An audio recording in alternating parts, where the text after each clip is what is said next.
Bw'otuuka ku luguudo Mwasanjala olwa Kabaka Njagala nga luno lwe lugatta ku nkulungo ya Beene eya Nantawetwa, ekikwaniriza bye bivumbe by'ebika bya Buganda amatiribona era nga buli ayitawo anuuka ensingo olw'obulungi bwe biriko. Ssaabasajja Ronald Muwenda Mutebi owookubiri yasiima n'asalawo oluguudo luno luteekebweko ebibumbe by'ebika by'Obuganda byonna nga mu kino yagenderera okuyamba abantu okulambula emiziro gyabwe wamu n'okusomesa abaana bamanye bye beddira ate nga n'okutumbula ebyobulambuzi kwota Ebyobulambuzi tebakuwa omulambuza najja n'akunyonyola oluguudo luno kuba si bibumbe byokka bye biri ku luguudo luno.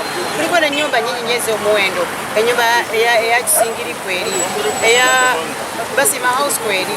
Wetutuukidde olwaleero ng'ebibumbe by'ebika bya Buganda ebiwerera ddala nabyo ebyakasimbibwa ku luguudo luno nga leero abakulu okuva mu kika kya Kasimba wamu n'Engabi Ennyunga nabo baleese ebibumbe ebyabwe era nga bino bikwasiddwa Oweekitiibwa Hassan Kiyemba olwo ye n'abikwasa abakulu mu bika bino ku lwa Minisita ow'obuwangwa n'ennono Kyewalabye Male. Era essanyu lyennyina ngaffe lingi nnyo.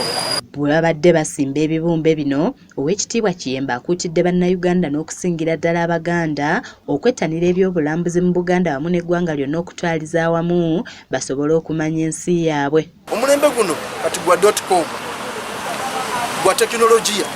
Nja kusaba bannaffe abali mu kitongole ky'ebyobulambuzi mutandike tufuneyo engeri ey'obuvumbuzi gye twagazisaamu abavubuka bano abali ku masimu ebika byabwe. Ayogedde ku bukulu bw'ebika wamu n'okukuliza abaana mu nnono kyagamba nti ensangi kino bangi bakyebalamye ekiviiriddeko abaana okukula omuwawa. Abavubuka bano abato abajjidde mu kukopa okuyitirivu n'okusoomoozebwa ensinga bwe mugiraba bwedduka tulina omulimu munene nnyo ogw'okubaagazisa ebika byaffe.